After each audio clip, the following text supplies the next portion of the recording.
Hello friends, welcome to my channel বাঙালির হেসেল।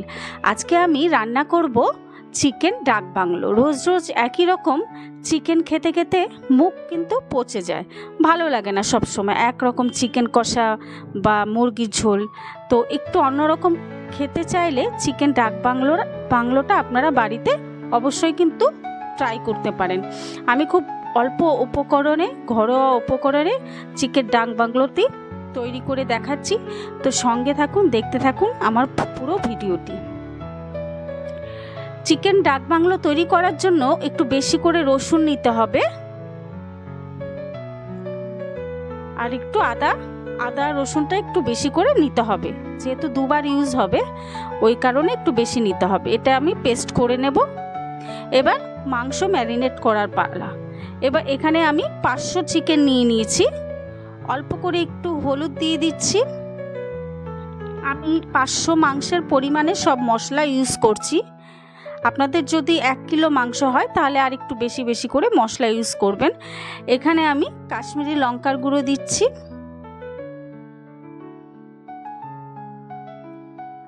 নুন দিয়ে দিচ্ছি। এটা একটু ঝাল ঝাল হয়, ওই কারণে কাশ্মীরি এবং ঝাল লঙ্কার দুটোই ইউজ করব।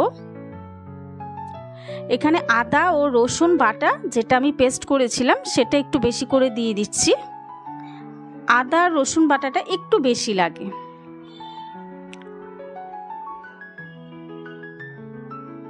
দিয়ে এবার আমি সর্ষের তেল দিয়ে এটা আমি ম্যারিনেট করব।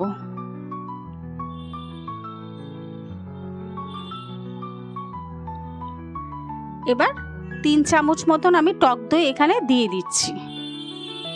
আমি 500 মাংসের মধ্যে 3 চামচ টক দই দিচ্ছি। আপনাদের যদি 1 কিলো মাংস হয় সেখানে 6 চামচ টক দই দিতে পারবেন।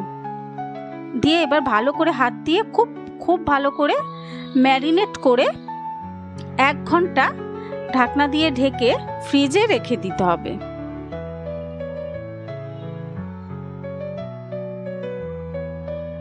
ফ্রিজে, ডিপ ফ্রিজে নয়, নর্মালে 1 ঘন্টা রেখে দিতে হবে ম্যারিনেট করে।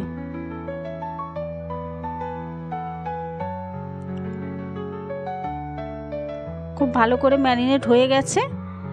এবার আমি ঢাকা দিয়ে ফ্রিজে রেখে দেব। এবার চিকেন ডাক বাংলো করার জন্য এখানে আমি একটা স্পেশাল মশলা তৈরি করে নেব, যার জন্য আমি এখানে নিয়েছি 3টে শুকনো লঙ্কা, 3টে এলাচ, হাফ জয়ত্রী ফুল, দারচিনি নিয়েছি 3-4টে। এই ভাজা মশলাটা কিন্তু অবশ্যই লাগবে। জিরে নিয়েছি, গোটা জিরে নিয়ে এবার খুব ভালো করে একটু রোস্ট করে একটু ভেজে এটাকে গুঁড়ো করে নেব। এবার কড়াইতে আমি তেল দিয়ে দিয়েছি, তেল গরম হয়ে গেছে। আমি আলুগুলোকে একটু নুন হলুদ দিয়ে ভেজে নেব লাল লাল করে। এখানে যেহেতু ছোট ছোট আলু, ওই কারণে আমি গোটা গোটা আলু দিয়েছি, খেতে ভালো লাগবে। বড় হলে আলু 2 পিস করে কেটে নিতে পারেন। আলু ভাজা হয়ে গেছে, এবার আমি আলুগুলোকে তুলে নিচ্ছি। আপনারা চাইলে আলু নাও দিতে পারেন, অপশনাল। আর এখানে আমি 2টো ডিম একটু হালকা ফ্রাই করে নিচ্ছি, খুব কড়া করে ভাজবো না, এপিট এপিট করে একটু নাড়াচাড়া করে নামিয়ে নেব। চিকেন ডাক বাংলোতে কিন্তু অবশ্যই ডিম দিতে হবে। আমি আগে থেকে সেদ্ধ করে ছুলে রেখেছিলাম। এবার আমি তুলে নিচ্ছি। এবার ওই তেলের মধ্যে আমি একটা তেজপাতা ফোড়ন দিয়ে দিচ্ছি, গোটা গরম মশলা, দারচিনি, এলাচ ফোড়ন দিয়ে দিচ্ছি। আমি কিন্তু আর তেল দেইনি, কারণ ম্যারিনেট করার সময় আমি তেল দিয়েছি, দইও দিয়েছি, অনেকটা তেল ছেড়ে আসবে, ওই কারণে তেল দিইনি আমি। এখানে আমি 2টো বড় সাইজের পেঁয়াজ কেটে রেখে দিয়েছি, সে পেঁয়াজ ছেড়ে দিচ্ছি। এবার পেঁয়াজটাকে বেশ ভালো করে একটু ভাজা ভাজা করে নেব। খুব লাল করে ভাজবো না, হালকা কালার চেঞ্জ হয়ে গেলে এর মধ্যে আদা রসুন বাটাটা দিয়ে দেব। ওই কারণে বলেছিলাম যে আদা রসুন বাটাটা একটু বেশি দিতে হবে, কারণ দুবার ইউজ হবে। এবার আদা রসুন আর পেঁয়াজটা খুব ভালো করে একটু কষিয়ে নেব, যাতে কাঁচা গন্ধটা চলে যায় আদা রসুন থেকে। দেখুন কষানো কিন্তু একদম হয়ে গেছে, তেলটাও ছেড়ে এসেছে। খুব একটা বেশি এই রান্নাতে তেল লাগে না, কিন্তু রান্নাটা কিন্তু দুর্দান্ত হয় খেতে। এবার ম্যারিনেট করা চিকেন আমি 10 থেকে 15 মিনিট আগে ফ্রিজ থেকে বের করে নিয়েছিলাম। এবার সেই চিকেনটা আমি এর মধ্যে দিয়ে দিচ্ছি। ফ্রিজ থেকে বের করেই সাথে সাথে কিন্তু উনুনে গ্যাসে দিয়ে দেবেন না, তাহলে কিন্তু চিকেনটা হয়ে যাবে, শক্ত হয়ে যাবে। একটু বের করে কিছুক্ষণ বাইরে রেখে তারপরে কষানোর জন্য দেবেন। খুব ভালো করে কষিয়ে নিয়ে এবার আলুগুলোকে আমি কষানোর সাথে সাথে দিয়ে দিচ্ছি, কারণ আলুটা এই সময় দিলে কিন্তু ভালো সেদ্ধ হবে।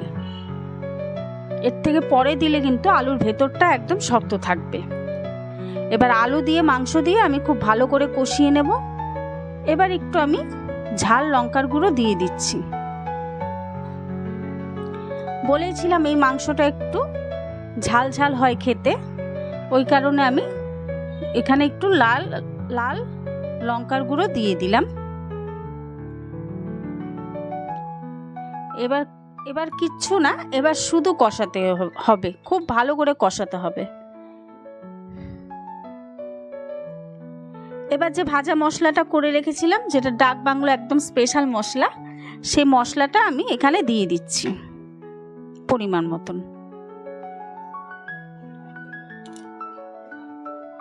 এই রান্নাটা কিন্তু কষানোর ওপরেই টেস্ট আসবে, ওই কারণে লো টু মিডিয়াম হিটে বেশ সুন্দর করে কষিয়ে নিতে হবে। গ্যাস বাড়িয়ে দিয়ে কষাবেন না, তাহলে কিন্তু মশলা পুড়ে যাবে, যেহেতু দই আছে নিচে লেগে যাবে। এবার খুব সুন্দর করে আস্তে আস্তে করে কষিয়ে, দেখুন কতটা কষিয়েছি, তেল কিন্তু দেখুন কতটা তেল উঠে এসছে। আমি কিন্তু তেল সেরকম ব্যবহার করিনি, যেহেতু দই ছিল, দই থেকেও অনেকটা তেল বের হয়। খুব ভালো করে কষিয়ে নিচ্ছি। আলুগুলো কিন্তু এইভাবে কষাতে কষাতেই অনেকটা সেদ্ধ হয়ে যাবে। আপনারা চাইলে বড় আলু দিলে দুটো টুকরো করে কেটে দিয়ে দিতে পারেন, আবার আলু ছাড়াও ডাক বাংলো করতে পারেন। এইবার আমি গরম জল দিয়ে দিচ্ছি, যেটার মধ্যে মাংস ম্যারিনেট করে রেখেছিলাম, ওর মধ্যে একটু গরম জল দিয়ে আমি এর মধ্যে দিয়ে দিচ্ছি পরিমাণ মতন। আপনারা আপনাদের গ্রেভিটা আপনাদের চয়েস অনুসারে করবেন। যেহেতু মাংস আর আলু সেদ্ধ হবে, ওই কারণে একটু জলটা আমি বেশি দিয়েছি।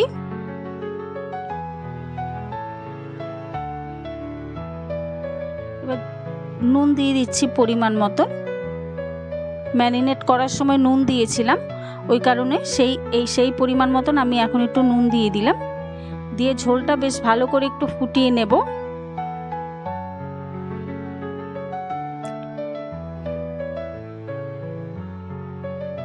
ঝোলটা বেশ ভালো করে ফুটে এসেছে, গ্যাসটা বাড়িয়ে দিয়েছি। এবার আমি গ্যাসটাকে কমিয়ে দেব, দিয়ে 10 থেকে 15 মিনিটের জন্য আমি ঢাকনা দিয়ে ঢেকে দেব, মাংস আর আলু সেদ্ধ হওয়ার জন্য। এবার 10 থেকে 15 মিনিট পরে আমি চলে এসে দেখছি সেদ্ধ হয়েছে কিনা, সব একটু চেক করে নেব বেশ ভালো করে। অনেকটা কিন্তু সেদ্ধ হয়ে এসছে, হাড় থেকে মাংসগুলো খুলে খুলে গেছে। সেই টাইমে এবার আমি ডিমগুলো দিয়ে দেব।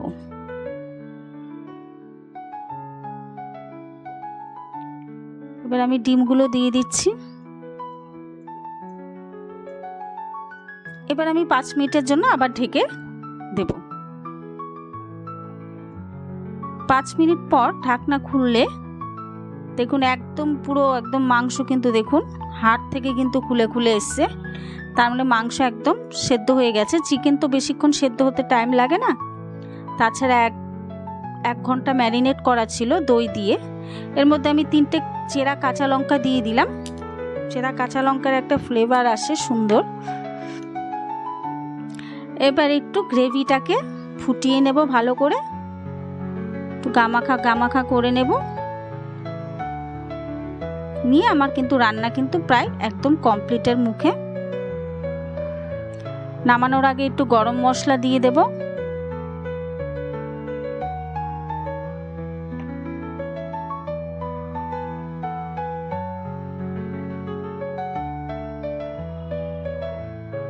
যেহেতু আমরা ভাতের সাথে পরিবেশন করব, ওই জন্য একটু গ্রেভিটা একটু রাখলাম।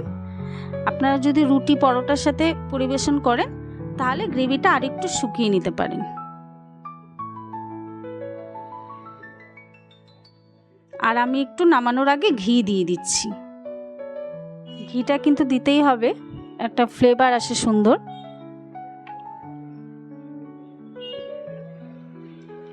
আমার কিন্তু চিকেন ডাক বাংলো একদম রেডি। এবার গ্যাস অফ করে দেব। গ্যাস অফ করে দিয়ে স্ট্যান্ডিং টাইমে আমি 3 থেকে 4 মিনিট রেখে দেব। চিকেন ডাক বাংলো একদম রেডি হয়ে গেছে। এবার গরম গরম ভাতের সাথে পরিবেশন করুন, দুর্দান্ত লাগে খেতে। সত্যি বলছি, এইভাবে একবার বাড়িতে ট্রাই করে দেখতে পারেন আমার ভিডিওটি দেখে। একঘেয়েমি রান্নার থেকে একটু মুখের টেস্ট চেঞ্জ করার জন্য মাঝে মাঝে কিন্তু এরকম রান্না করে খেলে কিন্তু খারাপ হয় না। আর আমার ভিডিওগুলো যদি ভালো লাগে অবশ্যই একটা কমেন্টস করে যাবেন, লাইক করে দেবেন, শেয়ার করে দেবেন বন্ধুবান্ধবের কাছে। আর যারা এখনও আমার চ্যানেলটি সাবস্ক্রাইব করেননি, আমার চ্যানেলটি সাবস্ক্রাইব করে দেওয়ার অনুরোধ রইল। পাশে থাকবেন, পাশে যে বেল আইকনটি আছে সেটি অল করে দেবেন, তাহলে আমি ভিডিও ছাড়লে আপনাদের কাছে তাড়াতাড়ি পৌঁছে যাবে। সাপোর্ট করবেন। ভালো থাকবেন সবাই, সুস্থ থাকবেন। Thanks for watching.